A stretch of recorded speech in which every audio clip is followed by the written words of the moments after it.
My friends, let us begin by acknowledging something very simple, yet profoundly overlooked in all the centuries of religious devotion.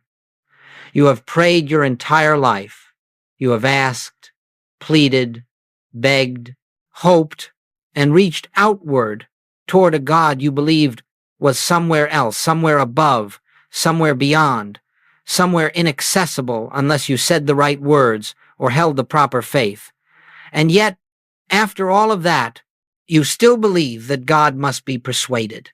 You still believe that prayer is a matter of convincing an external power to intervene in the affairs of your daily life.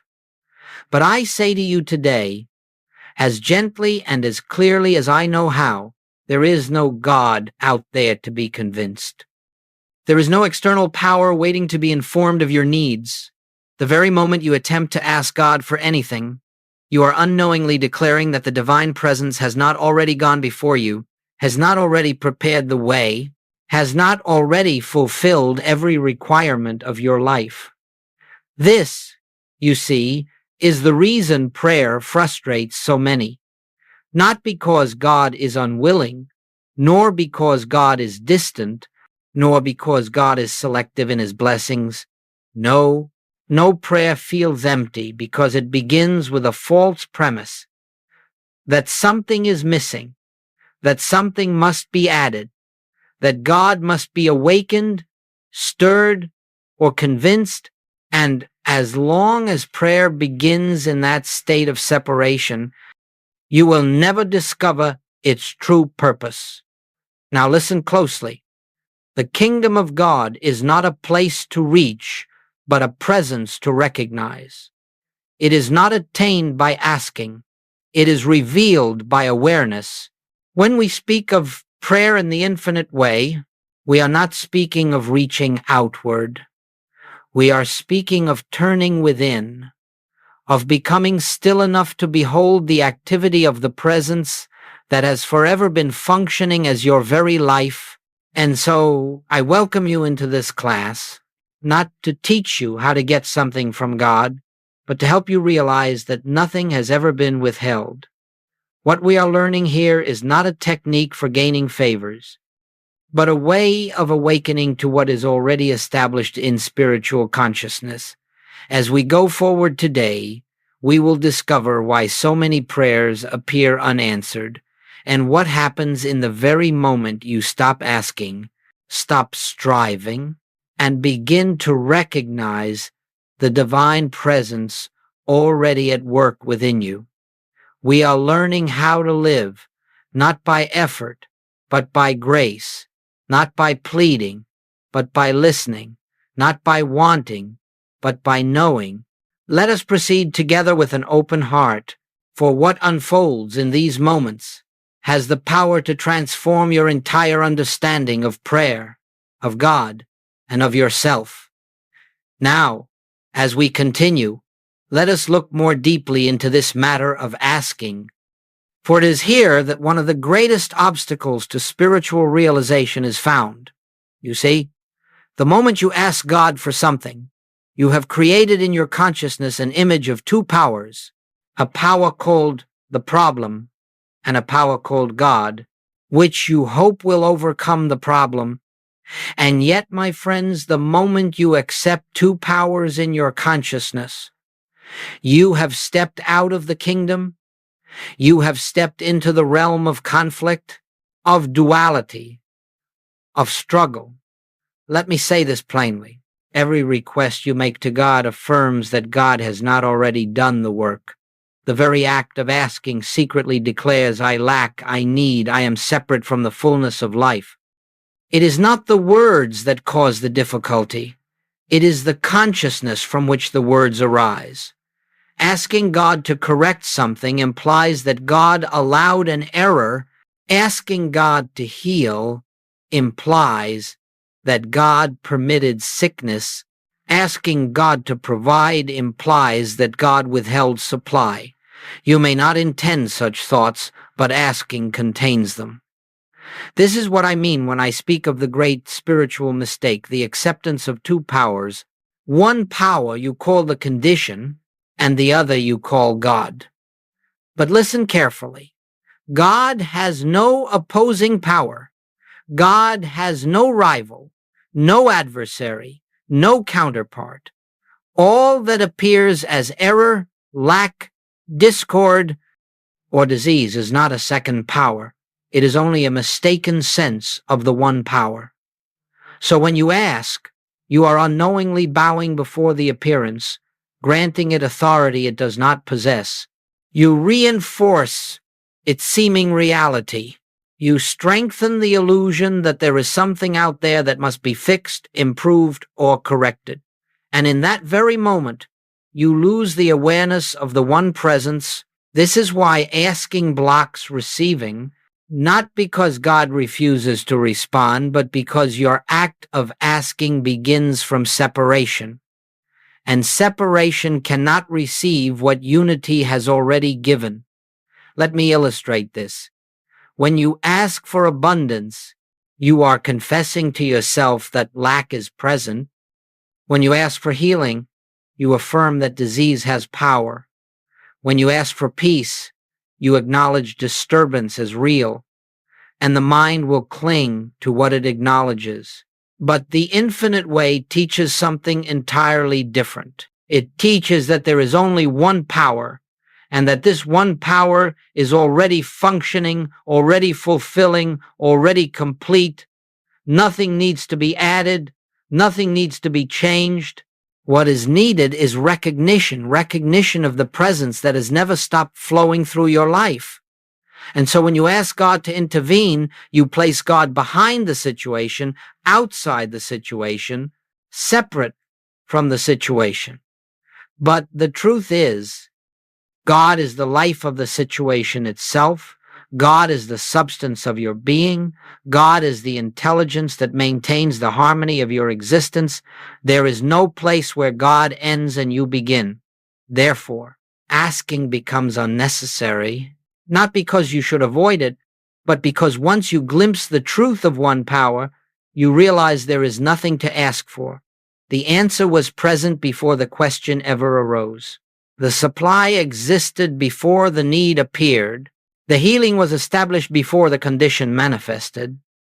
Let us then release the habit of petition, not by force, but by understanding. As soon as you perceive that asking affirms two powers, you will stop naturally.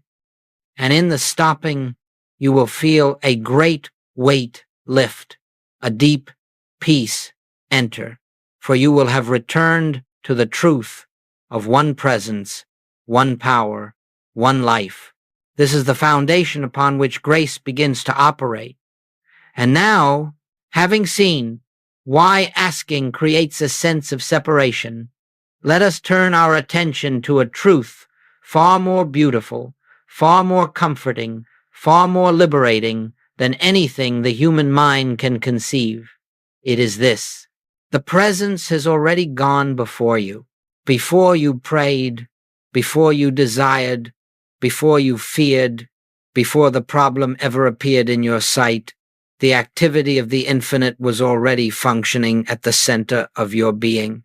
This is not poetry. This is not metaphor. This is spiritual law. Scripture tells us plainly, "Your Father knoweth what things ye have need of before ye ask." But humanity has never understood the depth of this statement. It has been interpreted as a promise that God will respond quickly if you ask correctly, but that is not what it means at all. It means that the need itself is only the appearance of a supply already provided. The need is not a request to God, it is the revelation that supply is already present in consciousness, awaiting recognition. My friends, the presence never begins working when you pray. The presence never waits for your words, your tears, your petitions. The divine activity is continuous, unbroken, eternal. It does not start, and it does not stop. It simply is. And this is why, when you turn within, when you become still, when you cease your frantic asking, something remarkable occurs. You begin to sense a harmony that was always there but unnoticed. You begin to feel a peace that was never absent but long ignored. You begin to realize that God is not coming to you, God is expressing as you. You see, the human mind believes that God must enter a situation from the outside, as though God were watching the events of your life from a distance. But the truth is, God is the life of the situation itself. God is the breath of your being. God is the intelligence that directs your steps. God is the substance of your supply. God is the wholeness of your health. When you understand this, asking becomes not only unnecessary, it becomes impossible. Not because you suppress the desire, but because the moment you turn inward, you perceive that everything you thought you lacked was already established within your consciousness. Let me bring this into practical terms. Before the illness appeared, the divine wholeness of your being was already intact. Before the financial challenge surfaced, the provision for your life was already present in spiritual form. Before the conflict arose, peace was already the reality of your being. The appearance of a problem is nothing more than your opportunity to discover what has always been true. And so I say to you, the presence has gone before you, not as something you must call forth, but as the ongoing activity of divine intelligence. This is why you can rest. This is why you can stop asking. This is why you can be still, because nothing you require is ever missing. It is simply awaiting your recognition. As we continue in this class, we will learn what real prayer is when it is no longer asking. We will learn how prayer becomes listening for the divine impulse already present within us. Let us go deeper into this silence, for it is in the silence that the presence announces itself. And now, my friends, let us come to the heart of this entire message, the meaning of true prayer. For if prayer is not asking, if prayer is not petition, if prayer is not persuading God to act, then what is prayer?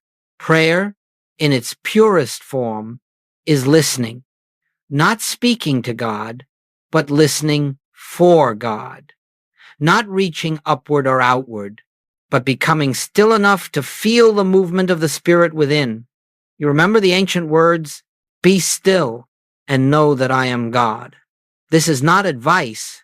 This is instruction in the mechanics of spiritual realization. The stillness is not a pause before you speak. It is the prayer itself.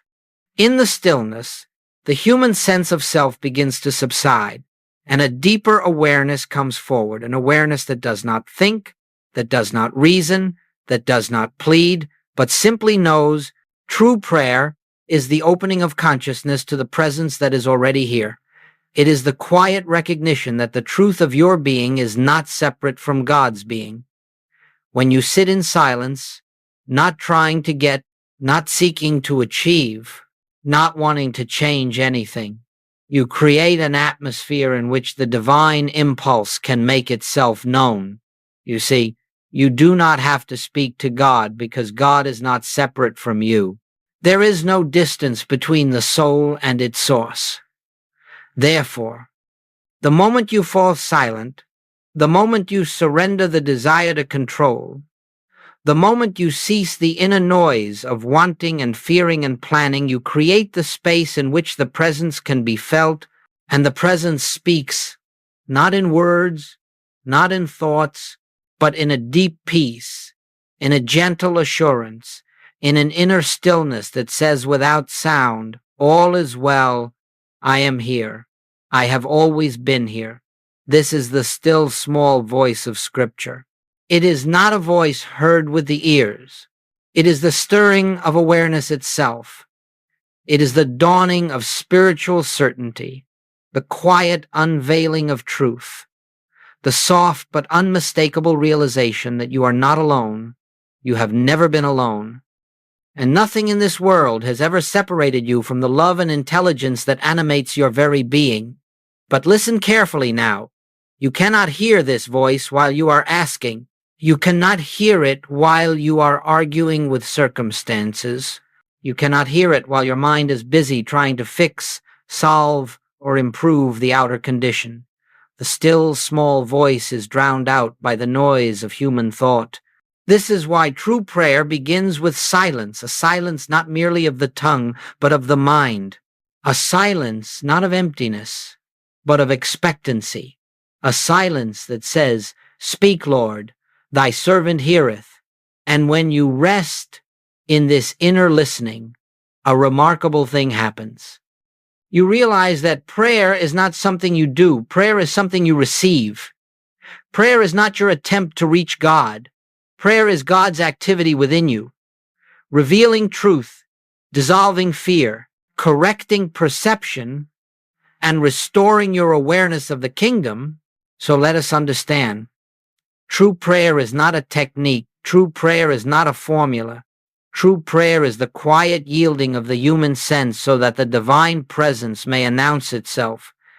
As we proceed, we will look more deeply at the moment this inner shift occurs, the moment when asking ceases and grace begins its work.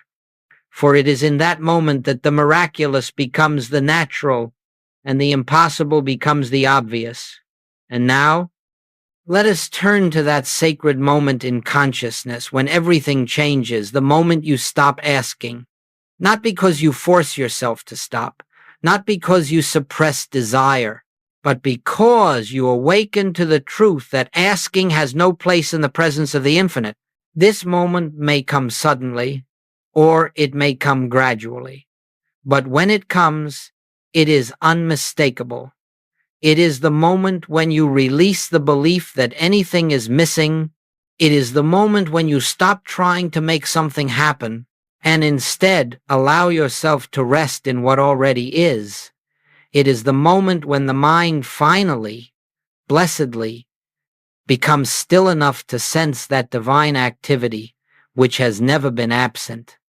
My friends, grace does not enter because you ask. Grace becomes visible because you stop asking. Grace is not a reward for proper prayer. Grace is not the result of effort, discipline, or spiritual performance. Grace is the eternal functioning of the one presence, and it is always present. The only barrier to its recognition is the noise of human wanting. Let me say that again. Grace is never absent. It is only unrecognized, and asking blinds you to it because asking declares a need where wholeness already exists. Picture, for a moment, the difference between a clenched hand and an open hand. Asking is the clenched hand tight, striving, holding on to fear, insisting that something must change. Non-asking is the open hand, relaxed, receptive, unresisting, trusting. Only the open hand can receive. Only the quiet mind can behold what grace has already prepared. But I want you to understand this more deeply. What you receive in grace is not something new. You are not receiving a fresh supply. You are not receiving a new healing. You are not receiving a sudden gift from heaven. Rather, you are becoming aware of the spiritual reality that has been true from the beginning. The outer effect may appear as healing, supply, harmony, direction, opportunity, but these are only forms. What is actually happening is that your consciousness is shifting from separation to oneness, and the outer world adjusts itself to mirror that recognition. This is why the moment you stop asking is the moment the outer begins to move. Without your manipulation, solutions appear without strain, inspiration rises without effort, healing unfolds without mental work, doors open without planning, because the activity is not yours. It is the divine presence revealing itself as your experience. You see, the human mind wants to perform. It wants to fix, to adjust. to accomplish, but spiritual realization comes only when the human mind stands aside, when it ceases its struggle, when it stops announcing its needs, when it releases its self-appointed role as the one responsible for the universe. In that sacred pause, sometimes it lasts only a second, the presence announces itself, not in words, not in visions, but in a stillness so deep that it reverberates through every corner of your being. And in that stillness, without thought, without argument, without effort, it is done. It has always been done. This is the dawning of grace. This is the moment the spiritual universe becomes visible. This is the moment God takes over, not because God was absent before, but because you finally ceased interfering. And so I say to you, with all tenderness, do not try to bring God into your problems. Do not try to summon God to fix your circumstances. God has already gone before you. The moment you stop asking, you create the space to behold the truth that was waiting for recognition. The next step now is to learn how to enter this state deliberately, not by force, but by understanding. For the shift from asking to non-asking is not merely a change in action, it is a change in consciousness. And it must be understood before it can become natural. We will now turn to the practical inner movement that allows you to stop asking and to rest in the presence.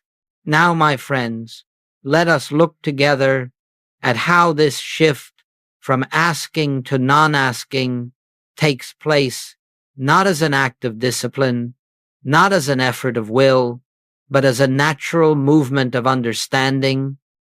For I do not want you to imagine that you must suppress your thoughts or deny your desires.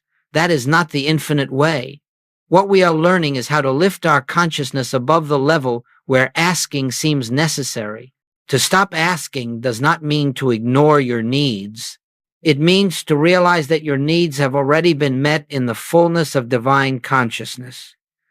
The recognition of this truth dissolves the impulse to ask. The asking fades because it has no foundation in reality. So how do we enter this state? We begin with a simple pause. When a fear arises, when a need appears, when the mind rushes to ask or beg or plan, stop for just a moment. Do not respond immediately. Do not reach for solutions. Allow yourself a breath of stillness. In that pause, turn within, not to your thoughts, not to your emotions, but to the quiet awareness behind them. And in that inner silence, gently acknowledge, the Father within me knows. All that the Father hath is already mine. This is not a formula. It is a recognition. You are not trying to persuade God to act. You are reminding yourself that God is the only actor, the only power, the only presence functioning as your life. Once you acknowledge this, you do something very important. You rest. You let the mind settle. You let the emotions quiet themselves. You let the human effort fall away. You release the inner tension that demanded change. And in that release, you step out of the realm of getting and into the realm of being. Now, you may ask, what should I think about? What should I visualize? What should I affirm? But the answer is always the same: nothing. True prayer is not an activity of thought. It is the surrender of thought. It is the awareness that the presence is already accomplishing all that concerns you. So instead of asking, you become still.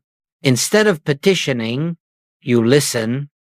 Instead of trying to make something happen, you allow what is already true to reveal itself. This is the practical shift from thinking to resting, from striving to knowing, from asking to recognizing, from fear to assurance, from human will to divine activity. And let me tell you something that will free you. The moment you turn within, the moment you acknowledge the presence. The moment you rest in that inner stillness, the entire spiritual universe is already responding. Not because you asked, but because grace is always flowing. It is only your awareness of it that changes.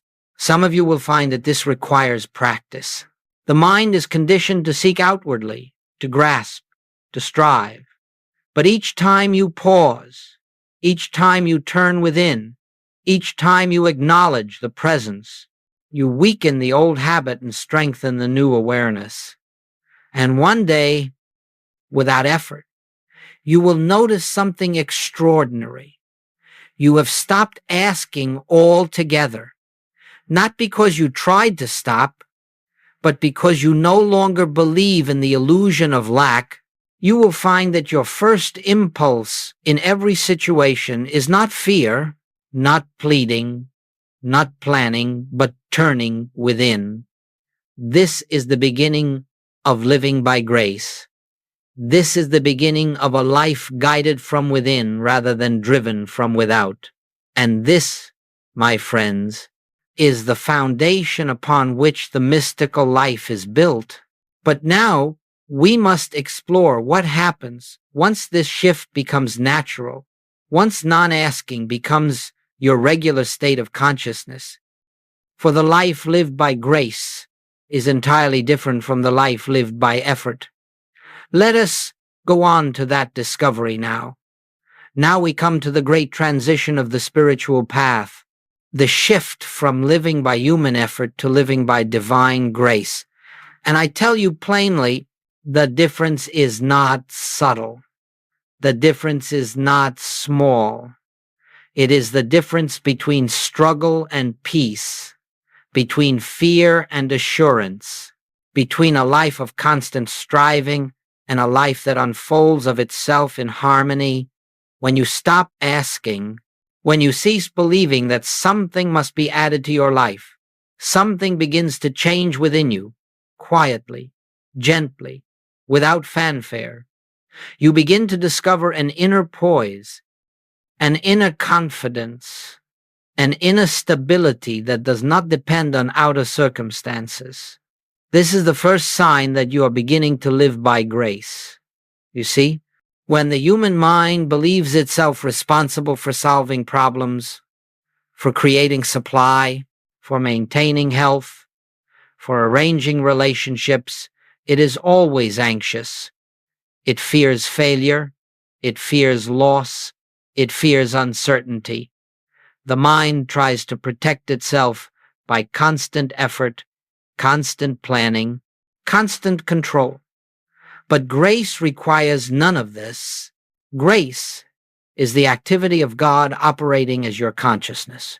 Grace is the natural flow of harmony, order, intelligence, and fulfillment from within to without. Grace is what happens when the personal sense of responsibility dissolves. Let me repeat that, for it is a turning point in the spiritual life.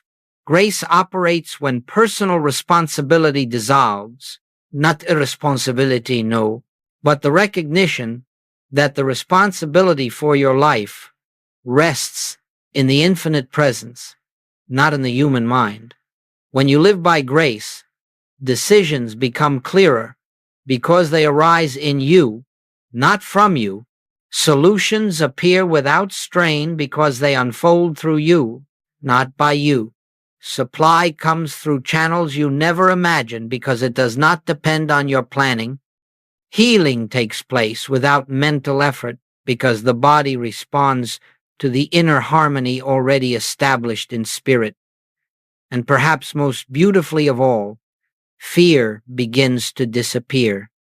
You see, fear is always rooted in the belief that something can go wrong, that something can be lacking, that something can be taken from you. But when you recognize that the source of your life is within you and not in the outer world, fear has no foundation left to stand on. The outer world may still present difficulties. Conditions may still arise. But when you are living by grace, you face them from an entirely different consciousness. Instead of reacting, you pause. Instead of worrying, you turn within. Instead of planning frantically, you rest in the assurance that the same presence that has guided every moment of your existence is guiding you now. And out of that inner quiet, an answer comes. Not always immediately, not always dramatically, but surely, gently, and with absolute precision.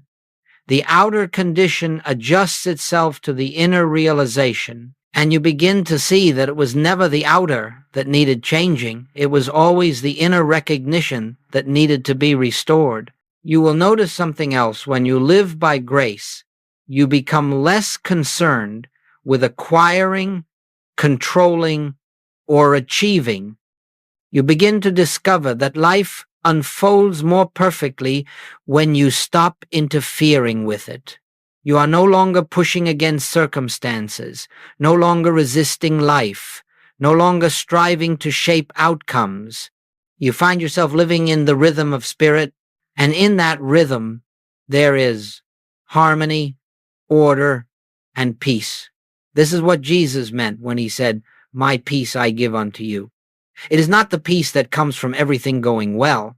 It is the peace that comes from knowing that everything is governed from within by a presence that never errs, never fails, never withholds, and never forgets its own.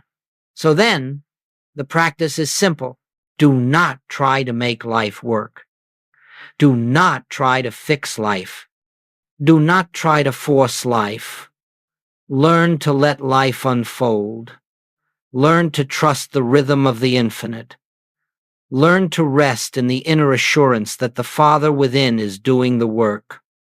For this is the life lived by grace, and once you taste it even for a moment, you will never again be content with a life based on effort and fear. But grace is not the end of the spiritual path. It is the beginning of a deeper transformation, the transformation that occurs when you realize that grace is not something added to your life, but the very essence of your true being, and it is to that transformation that we now turn as we move deeper into this truth. I want you to see how naturally, how effortlessly, life begins to unfold when you no longer live from the personal sense of I, but from the awareness of the one presence that animates all being. You do not create the mystical life, nor do you achieve it. It unfolds. It reveals itself. It comes forward of its own accord the moment you cease trying to shape life through human will. This, my friends, is one of the most wondrous discoveries on the spiritual path. Life is not something you live. Life is something that lives you. You are not the doer. You are the instrument through which the divine activity expresses itself.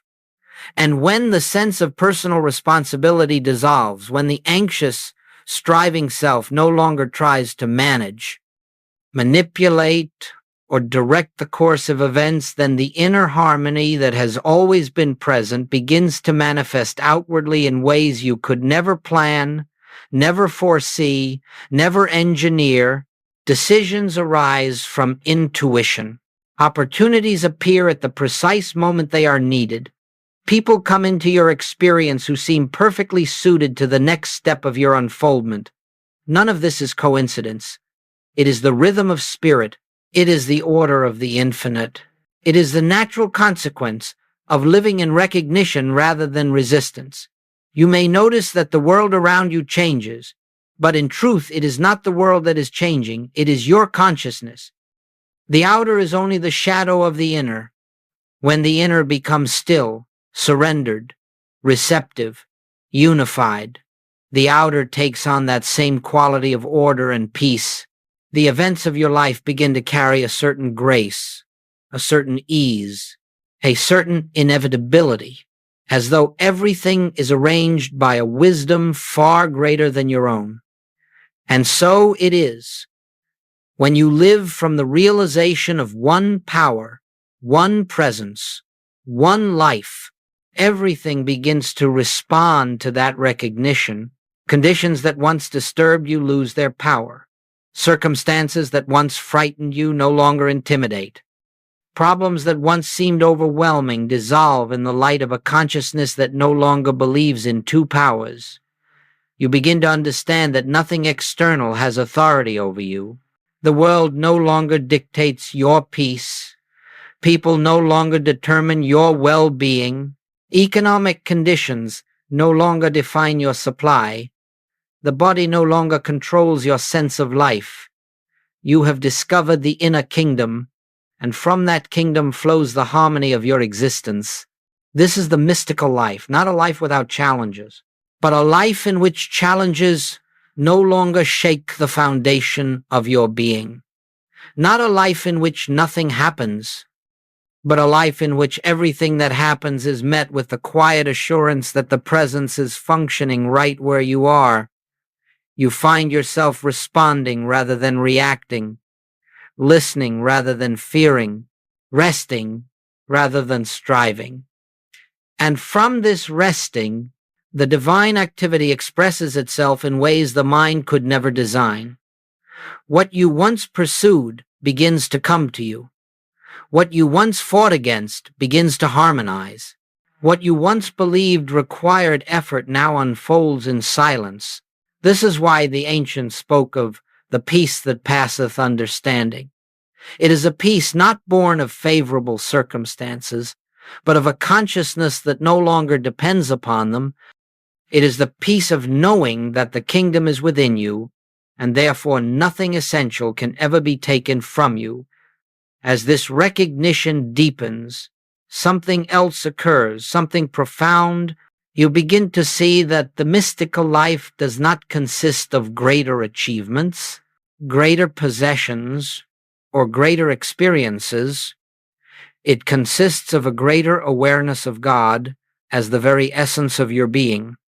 And when this awareness becomes your abiding state, the outer world rearranges itself to reflect the inner truth. Harmony expresses, love flows, supply appears, health stabilizes, peace permeates. Not because you have forced these conditions, but because the consciousness that experiences them has awakened. This is the mystical life unfolding of itself, a life not achieved through effort, but revealed through surrender, and it is available to every one of us, because it is the natural state of our being. But now we must come to the final movement of this class, how to live this truth in daily experience, how to allow this recognition to permeate every moment, so that the mystical life becomes not an occasional glimpse, but the permanent foundation of your existence. Let us proceed into that closing awareness. And so, my friends, we come to the close of our time together, though not to the close of the realization that has begun in you. Spiritual truth is not confined to an hour, nor does it end when the words cease. What has been awakened within your consciousness during this period will continue its unfoldment long after this moment. For truth, once recognized, does not fall asleep again. It continues to work, to reveal, to transform. Let us gather everything we have explored into a single, clear awareness. The kingdom of God is within you. It always has been. Nothing can add to it. Nothing can take from it. Your only task, if we may call it a task, is to recognize what is already so. You do not need to struggle to reach God. God is the very activity of your being. You do not need to plead for supply. Supply is the infinite nature of your consciousness. You do not need to fear disease. The life of God is the life you are living. You do not need to reform the world. What you see as the world is only the shadow of your own inner recognition. When you ask, you declare separation. When you seek outwardly, you affirm lack. When you try to make things happen, you close the door to grace. But the moment you become still, truly still, something ancient, something eternal, something holy begins to stir within you. You touch the presence that has followed you from the beginning, the presence that has never left you, the presence that is closer than breathing and nearer than hands and feet. This presence does not need to be summoned. It needs only to be acknowledged. And so I leave you with this simple practice, not as a technique, but as an invitation. In any moment of fear, pause. In any moment of need, turn within. In any moment of confusion, rest in stillness and silently acknowledge the Father within me is already working. Let this recognition be your refuge. Let it be your strength. Let it be your assurance that nothing in this world has the power to shake the truth of your being. If you will consistently return to this inner stillness even for a minute, even for a breath, you will find that life begins to reorder itself around the harmony of your awareness. You will discover that you are sustained, guided, protected, and provided for by a presence that does not falter and does not fail. This is the life of grace, not achieved, but revealed, not earned, but recognized, not forced, but allowed. And so I say to you, go forth from this moment, not trying to live spiritually, but allowing Spirit to live you, not attempting to shape the path, but trusting the inner guidance that has already prepared the way, not seeking outward signs, but resting in the inward assurance that the kingdom is here, now, within you. Let this recognition go before you. Let it walk with you. Let it awaken in you again and again until it becomes the atmosphere in which you live, move, and have your being. And then you will discover that all of life becomes a benediction, a quiet, sacred revealing of the one presence that is forever expressing itself. As you go in peace, my friends, go in stillness, go in the assurance of the infinite, for the kingdom you seek is within you, and it is complete.